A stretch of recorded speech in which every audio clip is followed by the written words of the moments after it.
Hey everyone, Tony Winston here. I'm just kind of messing around with the intro of It Could Happen to You, the Keith Jarrett Trio, live in Tokyo, 96. Look it up on YouTube. It's got to be Keith at his classic best when it comes to a great intro to a ballad. One of the trademark things that he does is throw one of those nice 11th chords in there, by like an E flat over an F. And I think he does it in a spot where you don't expect it because he has to reharmonize the melody just a little bit too.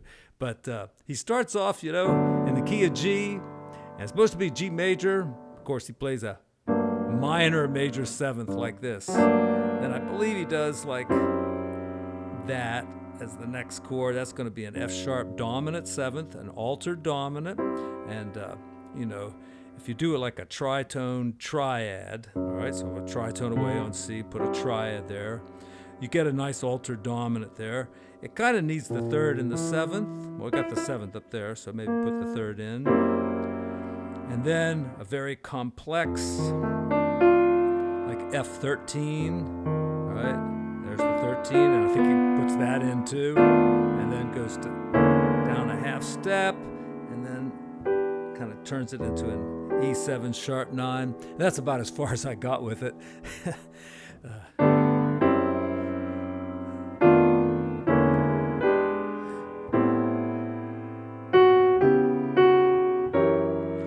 And then here, it goes to G, but he kind of does it like a 2-5-1, like something like that. And then another 11th chord, kind of, resolves it, and then another 11th chord. And I really don't know where he goes from there.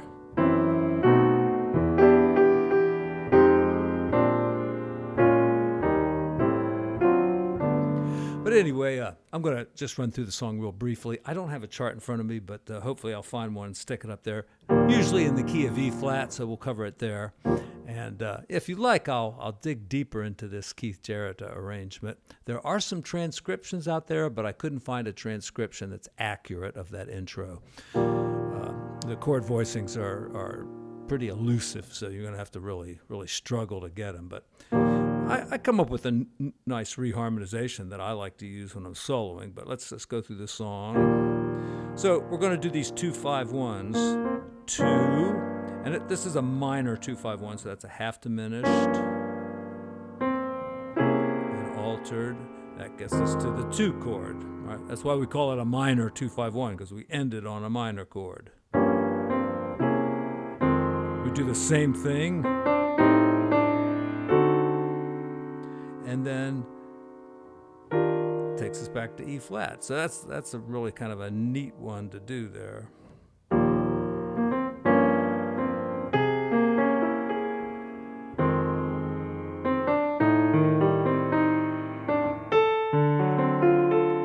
I play them like this so you can see what notes I'm doing.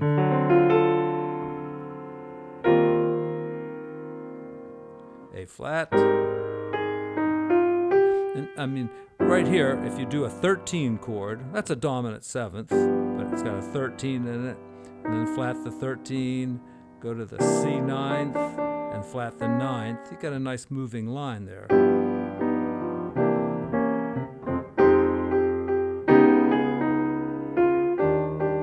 All right, so you could go up to A flat minor or A flat minor sixth. But it's the same as D flat, so. Then another 2-5-1 to get to the 6th chord. All right, D minor 7, flat 5, G7, C minor. And here's where I like to do a kind of a cool reharmonization. Doesn't fit the melody at all, so.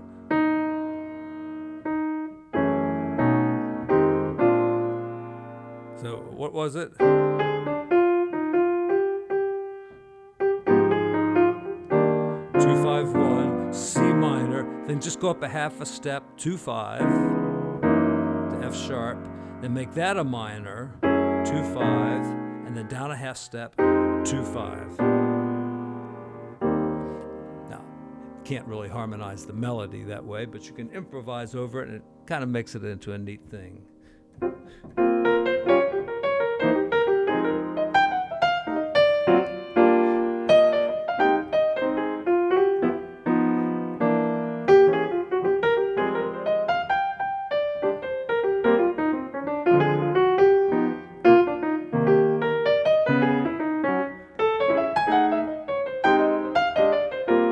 See? And then the song's pretty much the same second half.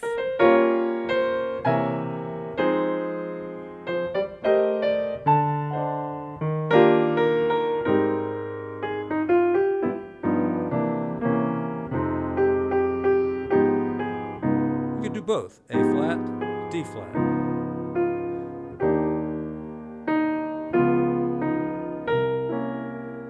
And lots of ways to walk that down.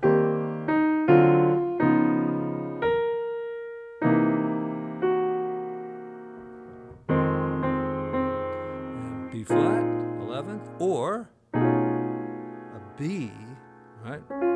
With that little supertonic over there, that's like up a whole step, play a triad over the 7th, then down to the B flat.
It kind of reminds me of Chick Corea when he goes like.